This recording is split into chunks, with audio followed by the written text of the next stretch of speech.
Olá, eu tenho entrevistado aqui pessoas que eu considero além da vida, pessoas que são diferenciadas, pessoas que abraçam outras, pessoas que têm no coração a bondade, a sensibilidade e na vida uma história de atos de amor, solidariedade, respeito.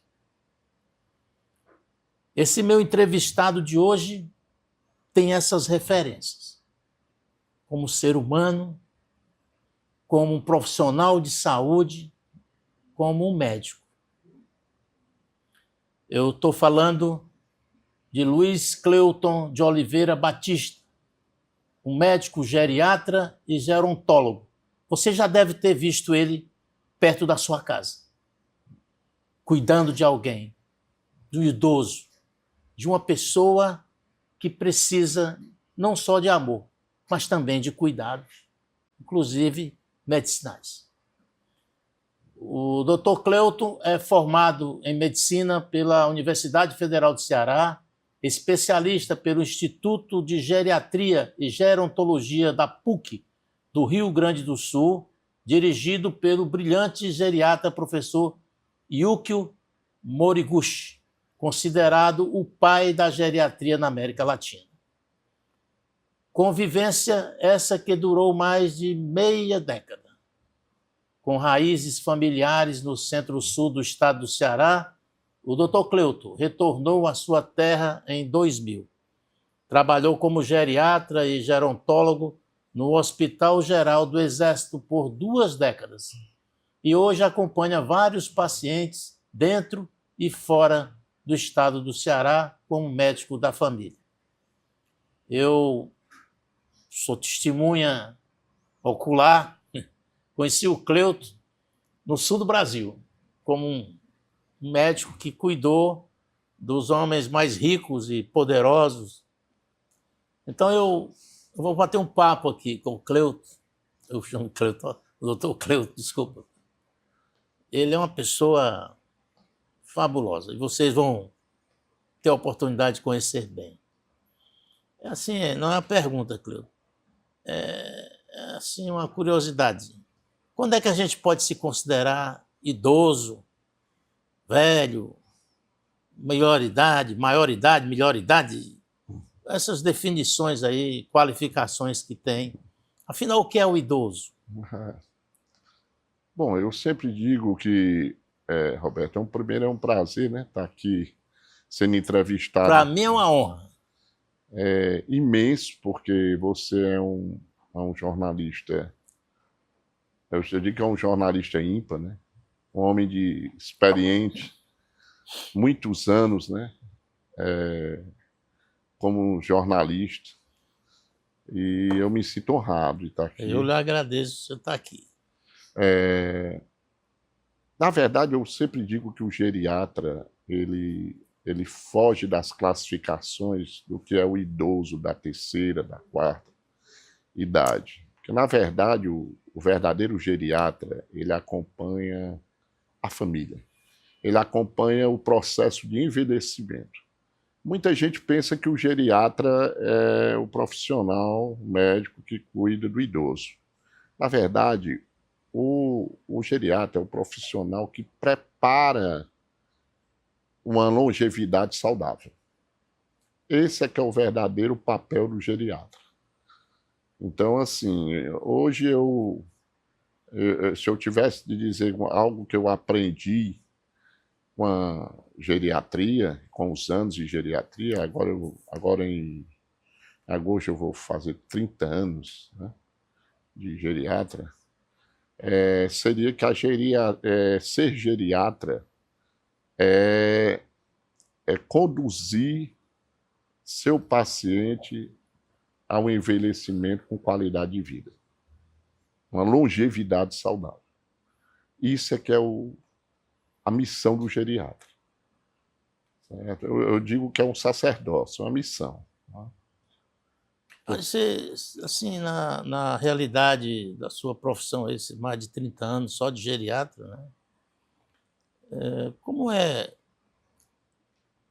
em que momento a família, o próprio idoso, não sei se melhor idade, terceira idade, em que momento ele precisa de um geriatra? A pessoa ou é... Pronto. Os homens precisam de um... Os homens deveriam ser acompanhados a partir dos 45 anos e as mulheres a partir dos 40 anos. Né? Porque a partir dos 40 anos começa o processo, né, da menopausa. A mulher começa a perder em torno de 1,5 cm a 2 centímetros de altura por década, a partir dos 40 anos, né, pela queda estrogênica. E o verdadeiro acompanhamento é esse acompanhamento que começa cedo. Porque aí você consegue mudar muita coisa que, quando você pega já o paciente na terceira e na quarta idade, problemas já estão consolidados, é muito mais difícil de reverter.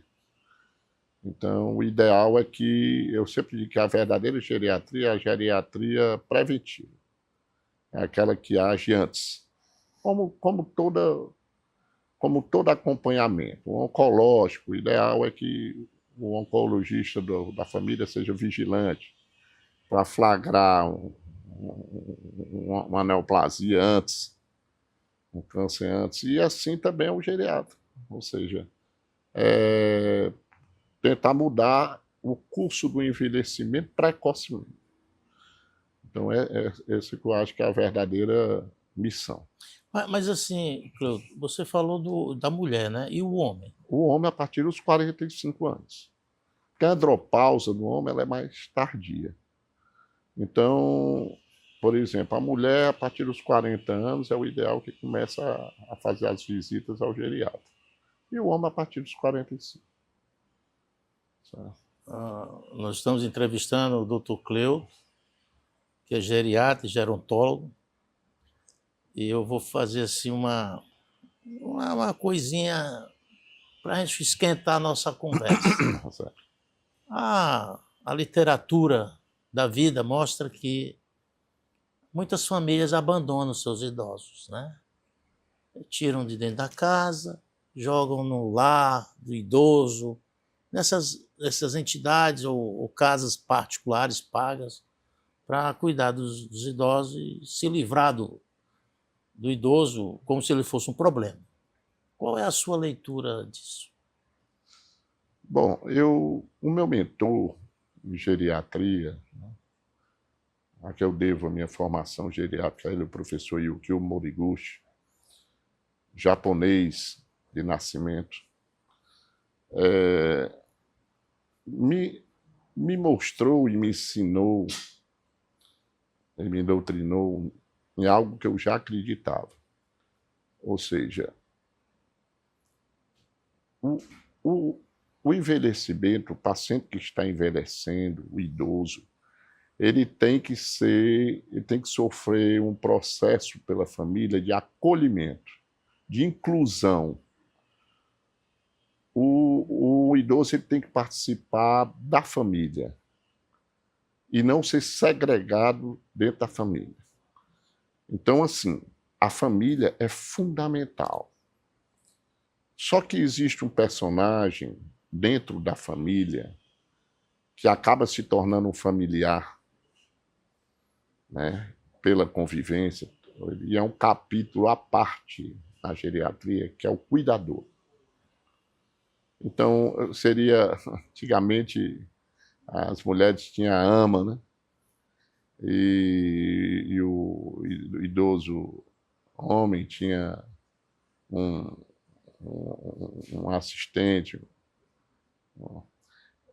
E isso acontece hoje, né? Ou seja, isso não exclui a família, ao contrário.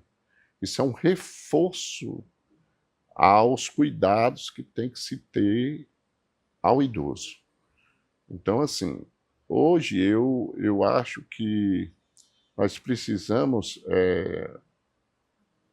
a cada dia, mostrar à sociedade que você é o idoso amanhã.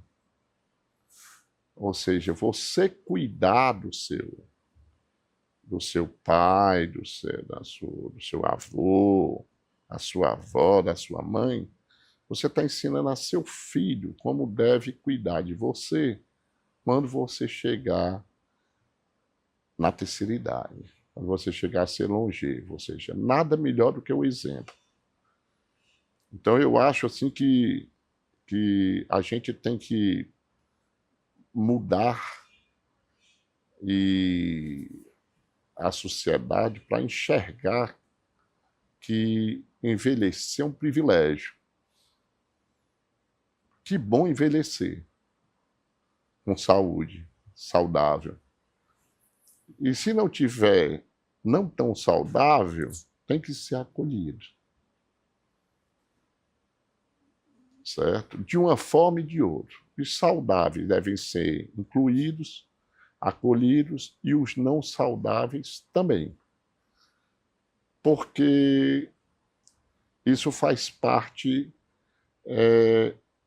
deveria fazer parte de toda a dinâmica familiar.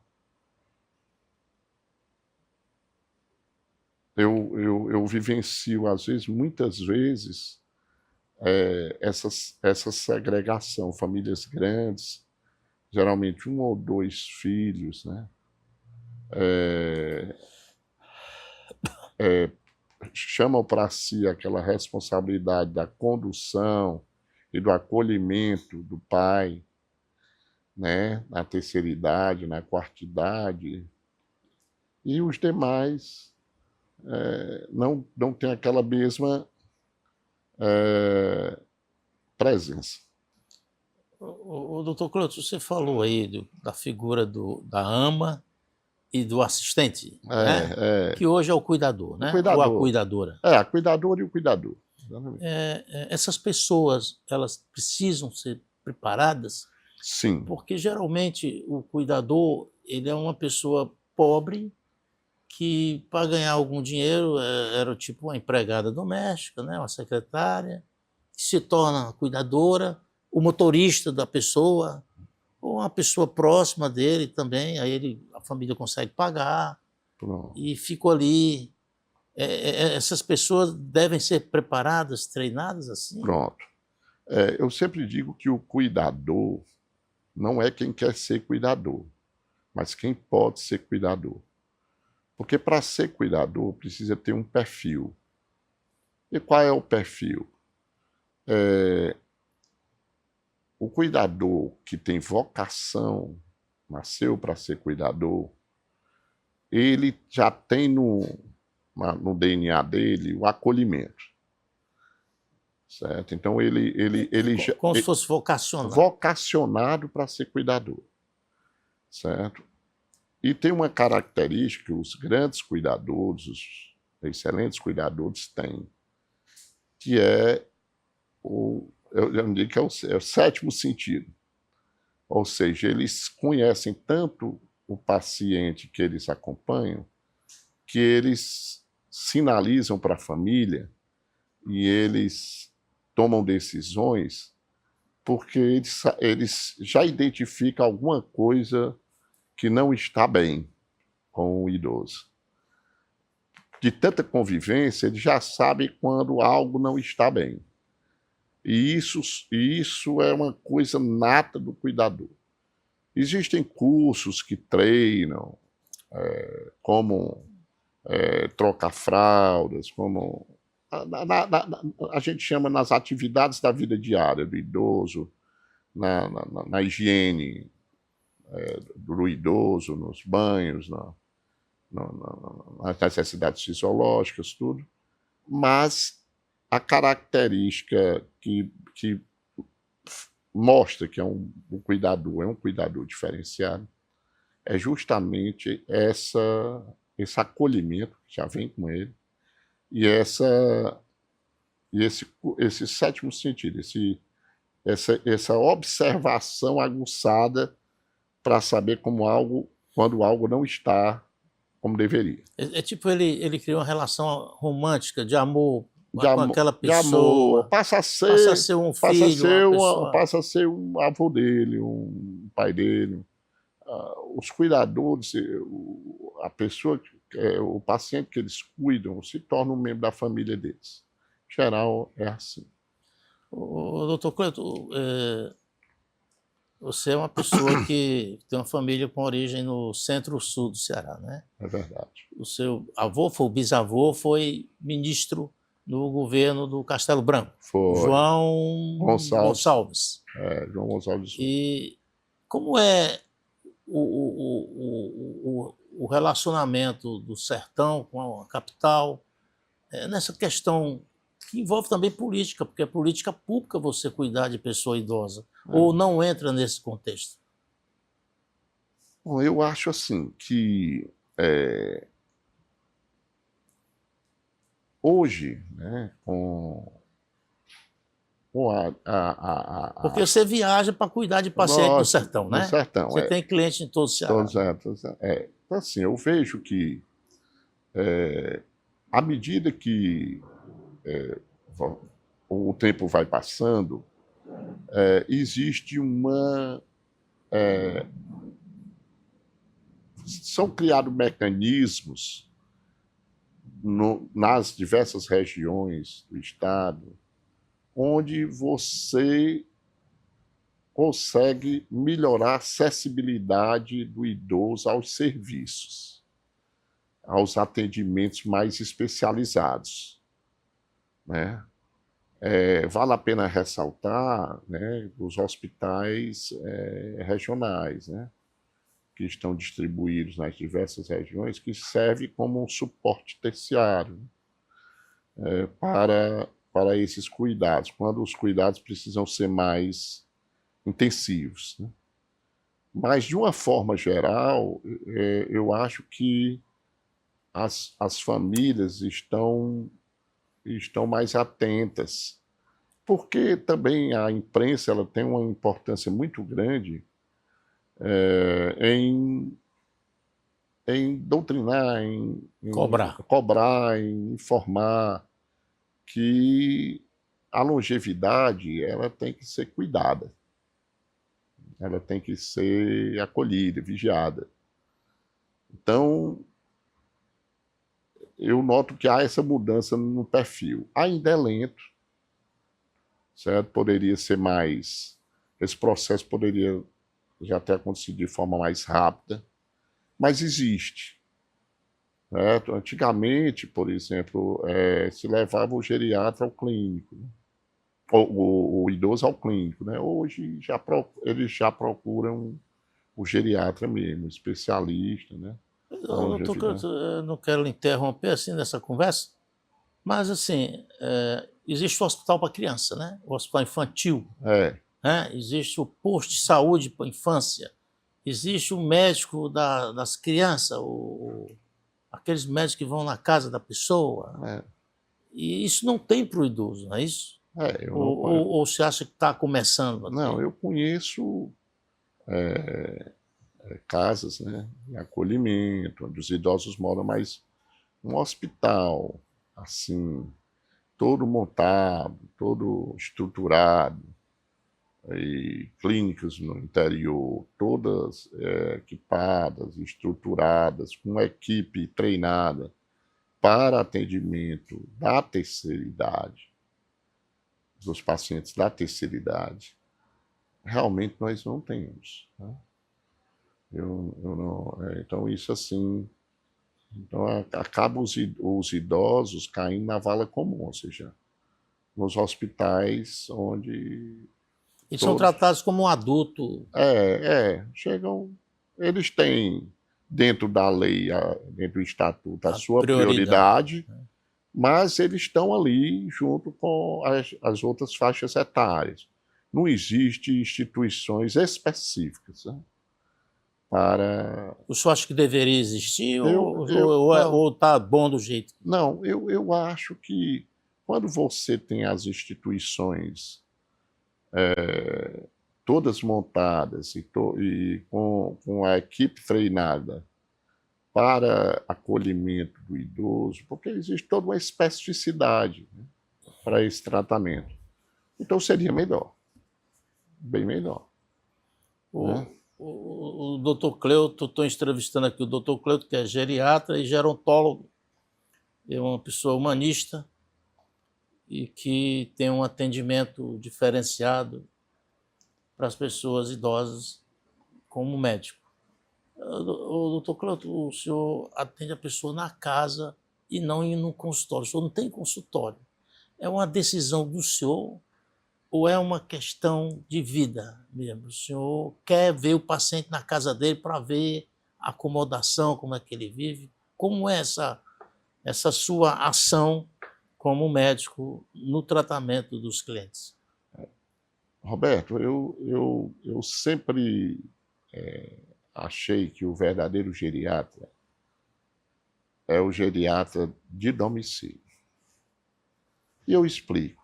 Porque o paciente na terceira idade, ele tem toda uma rotina. Então, quando ele vai ao consultório, ele tem as necessidades fisiológicas, ele tem as comorbidades, a questão a imunidade é menor, ele está mais suscetível a infecções.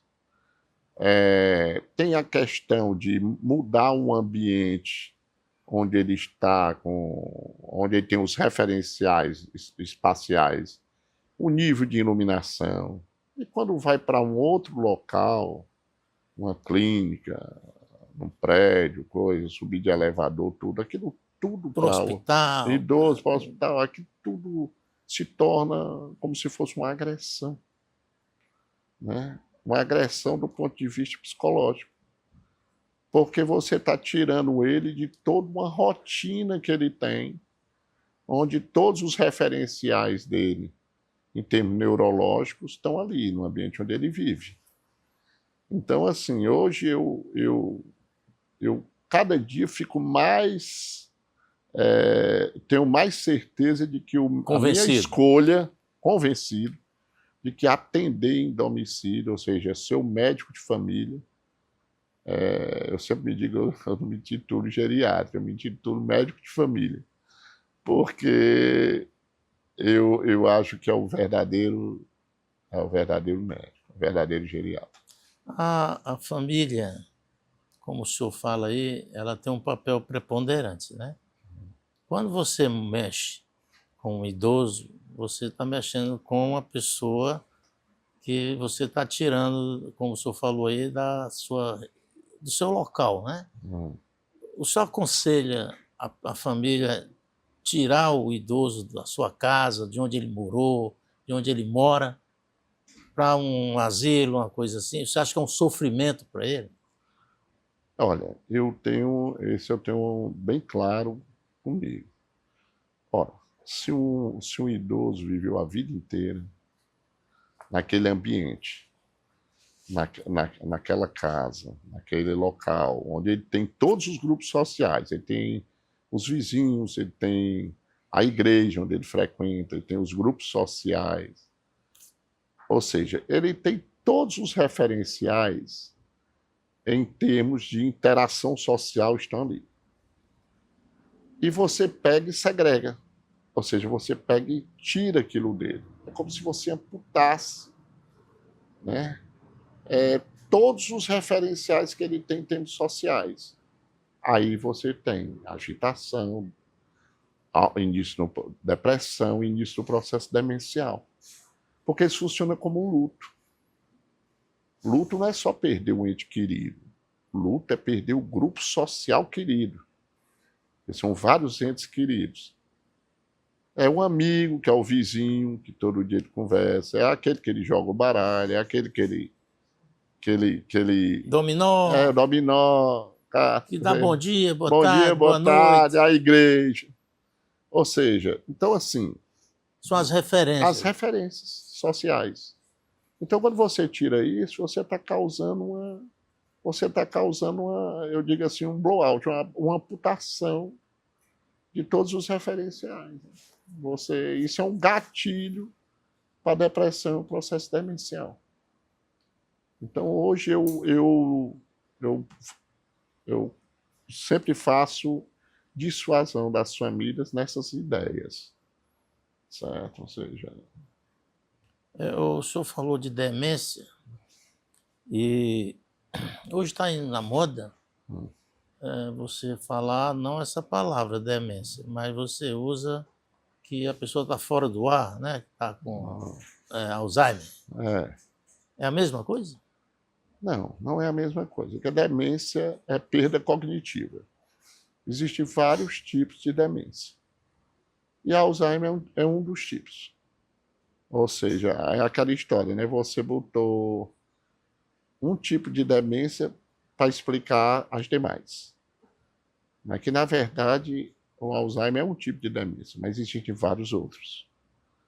Certo? Então, na verdade, o importante é que a demência é um processo de perda cognitivo progressivo, né? Capacidade de memória, que é progressiva.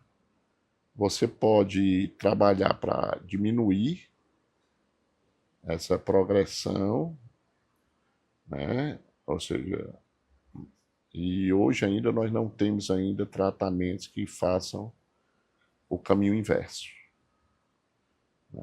Mas existem várias pesquisas no mundo inteiro que trabalham com o intuito de trabalhar para a regressão do processo demencial. Mas hoje nós temos apenas uma diminuição na sua progressão. Isso seria o envelhecimento dos órgãos? Mais ou menos Não, isso? na verdade, é um envelhecimento da atividade cognitiva, neuronal. Capacidade de memorização, de apreensão de conceitos novos. Eu sempre digo que, por exemplo, você chega para um paciente idoso, aí diz, você pergunta a ele, 10 menos 3, o senhor tem 10 maçãs, o senhor me deu 3, o senhor ficou com quanto? Ele diz 7. Por quê? Porque isso é um conceito que ele aprendeu na adolescência, quando era criança. Então, isso aí, a matemática, ele faz. Mas quando eu chego para ele e digo assim, um pensamento metafórico de cada macaco no seu galho, ele não vai dizer assim, cada pessoa no seu lugar. Não. Ele vai dizer assim, não, cada macaco pulando no galho. Ele lê, ele diz o que eu falei, no processo repetitivo. Ele não faz abstração. É uma das características que eu vejo mais assim, contundentes. Ele não gerencia mais Não, atividade, ele não consegue apreender um conceito metafórico, um ditado, ele não consegue traduzir o que aquele ditado quer dizer. Mas ele consegue coisas palpáveis. Ou seja, se eu disser, por exemplo, eu vou dizer 4 palavras, eu quero uma que se relacione a cavalo. Aí eu boto turbina, boto asa, boto coisa, eu digo, boto sela. Ele diz, é a sela. Por quê? Porque ele já aprendeu esse conceito antes. Então é diferente. Aí o senhor falou de um tipo de demência, né? Então, vários tipos. Né? São vários, mas aí por que está na moda falar Alzheimer? Não, justamente por isso, porque como é a forma mais aberrante... O Alzheimer é a forma mais grave. É mais grave, mais aberrante, então se pegou ela como modelo para explicar as demais. Aí quando você vai analisar a origem, né, ou seja, o que suscitou o quadro demencial, os diversos tipos de demências têm causas distintas. O Alzheimer, a pessoa não mais tem o sentido da mente. É isso? Ele esquece tudo. Não, ele vive dentro do mundo dele. Ele não tem mais... aos poucos ele vai se desligando das interações com o meio, com a família. Ele vai desconhecendo as pessoas. Desconhecendo. Mas ele cria as próprias histórias dele ou ele para? Não, nada é conexo. Ou seja, Entendi. por exemplo, o familiar, ele passa a não reconhecer os próprios filhos, o cônjuge, certo? Às vezes mantém alguma interação com o cuidador, mas não conhece o cuidador por nome, por coisa. Ele tem aquele sentimento emocional com o cuidador. Cada todo, eu sou bem tratado, então ali ele tem aquela ligação com o cuidador, mas ele não conhece nome como os familiares, ou seja, é como se ele voltasse para o mundo próprio. A demência é um desafio. Aí doutor Cleuto, esse tipo de Alzheimer grave, eu não sei a palavra que é usada na medicina, é esse tratamento que vai levando a pessoa para ir para um outro projeto, outro mundo? A medicação, essa... Não é porque é o seguinte, o processo demencial ele é progressivo, né? Você pode diminuir a velocidade de progressão, mas ele é progressivo. E aí você, com essa progressão, aparecem outras coisas, né? Ou seja, aparece a disfagia, né? Que é o risco de broncoaspirar quando está comendo, né? Fazer pneumonia, quedas, né? Então, assim, são coisas que acontecem no paciente demenciado que acabam reduzindo o tempo de vida, né? Então, assim, eu digo que a demência é um processo que torna a vida do paciente idoso aliás, o idoso fica muito suscetível a tudo e a todos, né? E dependente de tudo. O doutor Cleuto, Dependente total. Em São Paulo teve um caso em que uma pessoa com demência, Hum. ou Alzheimer, não sei, ela foi recolhida, presa, porque estava fazendo necessidades fisiológicas na rua. E a pessoa que fez a abordagem, o agente público, ele não tinha conhecimento, um treinamento, informações sobre esse tipo de problema. E ele encarou a situação como se a pessoa fosse um marginal. O senhor acha que falta também para os agentes públicos? Eu acho assim que todos os profissionais de segurança, certo? Como os profissionais da área de saúde já devem ter, naturalmente já deveriam ter, desde a sua formação básica em saúde. Mas os profissionais da área de segurança devem fazer treinamentos para entender que quando o idoso com demência está fazendo uma necessidade fisiológica no meio da rua, ou tirar roupa, ou alguma coisa desse tipo, não é ele que está fazendo isso, é o paciente demenciário que está fazendo isso. Ou seja, e aí faltou, nesse caso, né, treinamento. Ou seja, de entender que ali aquele paciente não estava precisando de punição, estava precisando de tratamento, de acolhimento, ou seja, totalmente diferente. Pelo conhecimento que o senhor tem, doutor Cleuto, quando uma pessoa dessa é recolhida na rua, existe alguma estrutura pública ou privada para fazer esse acolhimento ou se torna uma situação difícil? Pois é, eu em Fortaleza, no interior do estado, por exemplo, no caso locais, né, nos municípios, existem para acolher esses idosos, né? Nesse caso aí no caso aqui de Fortaleza, acho que a prefeitura de Fortaleza deve ter a Secretaria de Ação Social, né? que deve Fazer cuidar dessa alocar esses pacientes idosos, né, na melhor forma para que sejam acolhidos e tratados, né?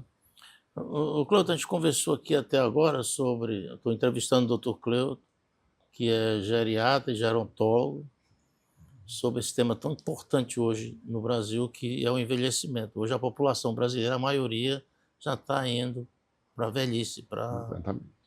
E eu queria sair um pouco dessa parte de dor na nossa conversa para a gente ver o que é que se pode ser feito.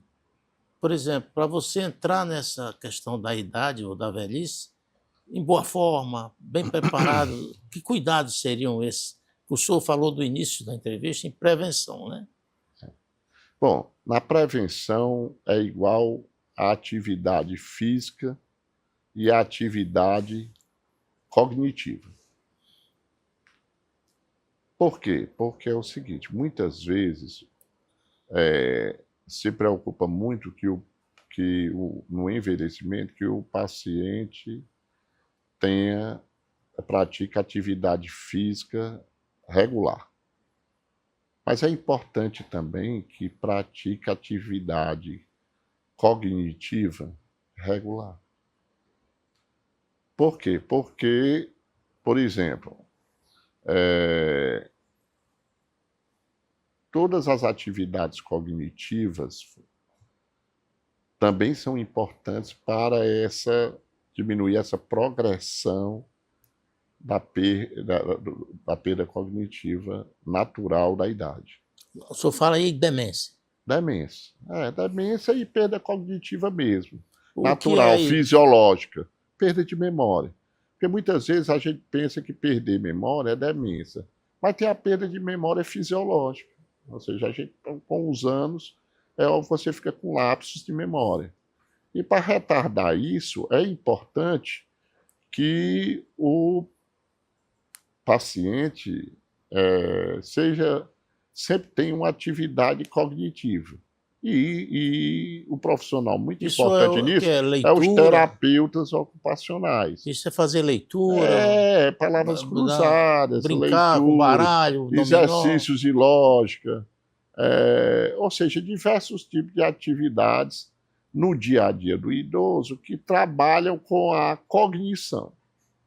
Certo? Geralmente, eu oriento as famílias a chamarem um terapeuta ocupacional, onde ele chega e orienta a família com diversos tipos de atividades que vão trabalhar as conexões neuronais, né? Ou seja, melhorar essa atividade cognitiva. O senhor falou aí a questão da ginástica, de exercício. Isso é importante, manter certa condição muscular, de músculo? É importante. É importante. Tanto é importante que o idoso tenha uma dieta com um foco no consumo maior de proteína, certo? Para melhorar a atividade muscular, para que com o fornecimento de uma dieta maior em proteínas e com atividade para melhorar a tonicidade muscular, tudo isso junto vai ajudar o idoso a reduzir o processo de sarcopenia, que seria a perda muscular natural da idade. A regra para isso, o senhor falou no início, há um pouco tempo atrás, na nossa conversa, que a mulher tem que procurar já os tratamentos para maioridade a partir dos 40 e o homem nos 45. Sim. A partir dessa idade é que deve começar esse processo? Eu acho. A atividade deve começar para ambos. Na verdade, deve começar antes, né? Eu estou dizendo que, do ponto de vista da especialidade, né, esse acompanhamento a gente faz a partir dessa faixa etária. Então, a gente estimula todo tipo de atividade física, né? De forma a você sempre manter o paciente do ponto de vista neurológico e do ponto de vista físico, tranquilo, né, no envelhecimento. O doutor Cleuto, o IBGE diariamente aí mostra pesquisas, não sei se é... Bem, e fala da vida, da longevidade da pessoa. Dizem que o brasileiro hoje vive até os 77, 75. Né? A mulher vive mais do que o homem, ela chega aos 80. O senhor que se preocupa com essa longevidade das pessoas, o senhor acha que isso é o número ideal para um país como o Brasil, ou a tendência é a pessoa viver ainda mais com qualidade de vida, não com essas que o senhor chama de intercorrências de demência, Alzheimer? Bom, Roberto, é o seguinte, eu vejo que quando o país, o Brasil, eu digo Brasil, a sociedade brasileira, as famílias, entenderem que o acolhimento, a integração, a atividade do idoso dentro da família se mantiver sempre em atividade, o idoso estiver sempre com alguma atividade, seja neurológica, seja física, ou seja, integrativa, junto à família e junto ao seu grupo social, com os recursos hoje que nós temos do ponto de vista médico, né, eu acho que a tendência é a gente aumentar essa idade em termos de longevidade, tanto para homens quanto para mulheres. É óbvio que os homens eles são submetidos a riscos maiores, porque eles trabalham em atividades com maior risco, né, de injúria, de tudo, então, na verdade, eles acabam tendo um tempo de longevidade menor do que as mulheres são um pouco mais. Doutor Cleuto, nós estamos convidando aqui, entrevistando o doutor Cleuto, sobre geriatria, idade, como é que deve se cuidar das pessoas já depois dos 70, 60, não se sabe. Há uma tese na qual as pessoas, quando se aposentam do trabalho, aos 50, 60, 65 anos, elas caminham para a morte pela falta do que fazer, pela busca incessante de algo e é desprezado, é discriminado. Essa tese é fato? Durante o envelhecimento, você tem que envelhecer com algum objetivo. Essa ausência de algum estímulo para envelhecer com saúde, é nisso que eu digo que os netos têm uma contribuição danada. Porque quando surgem os netos dentro de uma família, para o paciente na terceira idade, funciona como se fosse um elixir, né? Uma reinvenção, um renascimento. Então, eu digo que os netos têm esse papel preponderante, né? E isso é bem visível. As famílias que têm filhos que não têm netos, né? E daqueles que têm, ou seja, o idoso ele sucumbe muito mais rápido, né? Por quê? Porque não tem essa renovação. Então, a França, por exemplo, que está fazendo uma reforma da Previdência e quer que as pessoas parem de trabalhar com mais idade, alegando que as pessoas ficam desocupadas e ficam ociosas e sofrendo. É uma tese correta ou aí dizem a oposição que é exploração, outros dizem que é uma questão até de saúde pública? É porque, assim, eu acho que deveria, assim, Uma coisa é o paciente, o indivíduo se aposentar. Outra coisa é ele parar de ter uma atividade cognitiva. São coisas distintas. Então, se aposentar de um determinado emprego, eu trabalhei durante... Um policial, por exemplo, que vai para casa com menos de 50 anos. Pois é. Né? Aí é o que eu digo. Ele deveria se aposentar, porque tem salubridade, os riscos e tal, mas, com certeza, o meu conselho era que todas essas pessoas, esses policiais que se aposentassem, passassem a ter uma outra atividade laborativa, certo? Ou seja, receber sua aposentadoria, mas tivesse uma outra atividade laborativa. Por quê? Porque isso é importante para manter a atividade cognitiva. Então, doutor Cloto, nós estamos navegando aí num barco que parece não ter ainda uma definição dentro da própria família, né? Porque o senhor coloca que a família é fundamental. Os filhos, os netos, Sim. abraçar, né? Acolher. E nós não temos isso, de certa forma, dentro do seio do lar. Se o aposentado, por exemplo, o idoso não tiver uma renda, ele geralmente vai ser abandonado. Eu não diria que seria abandonado. Eu diria assim que o paciente que não se preparou para a terceira idade, ou seja, o indivíduo que não se preparou, ou seja, não tem um planejamento, não trabalhou, não fez um planejamento de uma aposentadoria, né? Isso em todos os sentidos. Se aposentar com saúde, ou seja, com todas as suas faculdades, né, físicas e mentais, e também uma renda satisfatória que dê para sobreviver, né, ele vai ficar muito vulnerável, né? Vulnerável porque ele vai ficar na dependência dos filhos, né? E a tal coisa. E para o idoso, o ideal é que não tenha esse grau de dependência.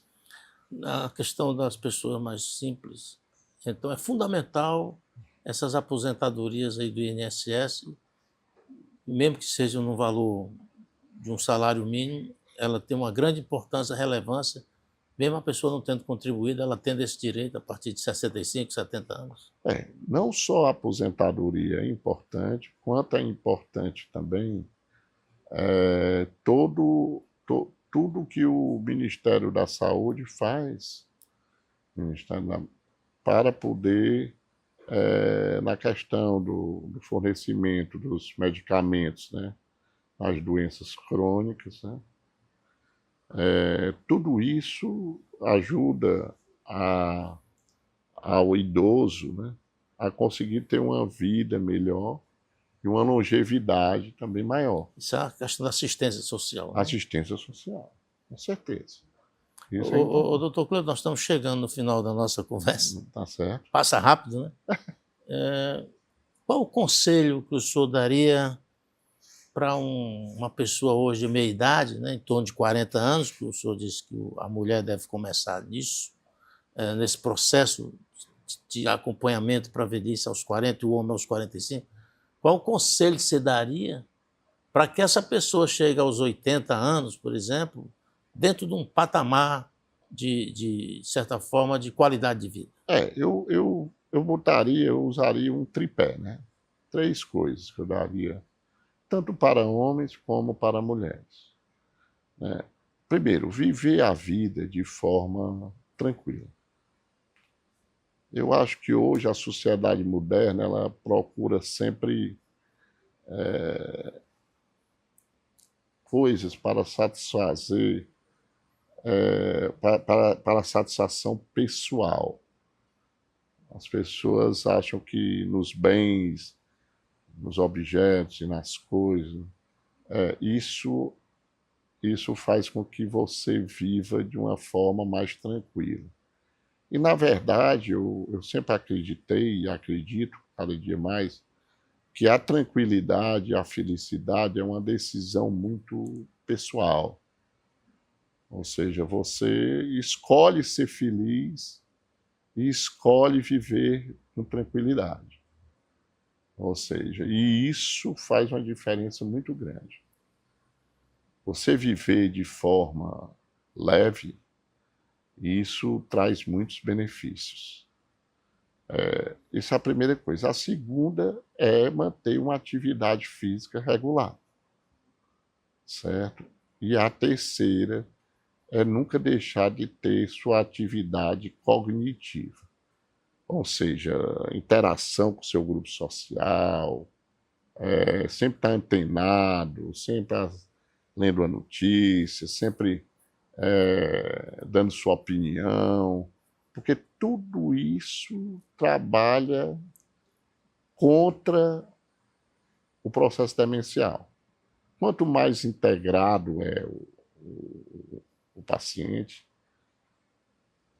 menos demente e ele vai ficar, ou seja, o processo, se vier a surgir um processo demencial para ele, será muito mais tardio, certo? Então, esse é o tripé: atividade física, atividade cognitiva, certo? E uma vida tranquila, certo? Doutor Cleuto, não sei se a ética permite, né, o senhor falar. O senhor tem paciente de que idade é o seu paciente mais velho? Eu tenho um paciente com 111 anos. Eu tenho um paciente com 111 O anos. normal tem capacidade? Normal, ativamente normal. E esse meu paciente, ele é muito alegre. Então, assim, quando eu falo que viver de forma leve e alegre, E o que é que ele fez anteriormente? ele vive como ele gosta. Ele vive plantando as coisinhas dele, a roça dele, pequenininha. Ele vai à igreja com os amigos, ainda estão vivos aqui, curte a família, os filhos integram ele. Ele vive de forma integrada na família, entendeu? E eu acho que isso foi que fez com que ele chegasse tão longe. Além da genética, óbvio, né? Eu conversei aqui com o doutor Luiz Cleuto Batista. O Cleuto, doutor Cleuto. E quem... Você pode dizer seu telefone, quem quiser falar com você, doutor Cleuto? Posso. Porque vão muitas pessoas procurar e o senhor dizendo o telefone, Pronto. a gente vai botar tela. O meu telefone, o código de área, né, é 85 e eu tenho 2 números. O 996669377 e o outro 987041109. O primeiro, o 996669377, é o WhatsApp. Doutor Cleuto, muito obrigado pela entrevista. Essa conversa foi muito boa, porque o IBGE divulgou a pesquisa onde mostra que a maioria da população brasileira já entrou na fase do envelhecimento. Nós envelhecemos em progressão geométrica, né? Então, isso é uma realidade. E isso é um assunto que, em muito breve, vai chamar muita atenção das famílias, porque as famílias não estão preparadas. O senhor mostrou isso na entrevista. Não todas, né, mas a grande maioria das famílias não está preparada para conviver com essa pessoa de idade dentro de casa e no seio da família. E é preciso a gente começar a discutir o tema. Abrir os olhos das pessoas para isso. Outro olhar, né? Então, o senhor está dando uma contribuição muito grande em enfrentar esse desafio de ficar aqui numa conversa longa dessa, mas certamente é um esclarecimento importantíssimo para as famílias e para as pessoas que precisam planejar a velhice, não é isso? Exatamente. Né? Ter um dinheirinho da aposentadoria, um imóvel para morar, né? E construir. Uma infraestrutura para poder ter uma terceira idade, uma quarta idade mais tranquila. Então são 3... O tripé. O tripé. Né? Atividade física, atividade neurológica, ou seja, interação com seus grupos sociais, tudo, e viver de forma tranquila, feliz. Obrigado, doutor Cleuto. Nós ficamos por aqui e voltamos em outro dia.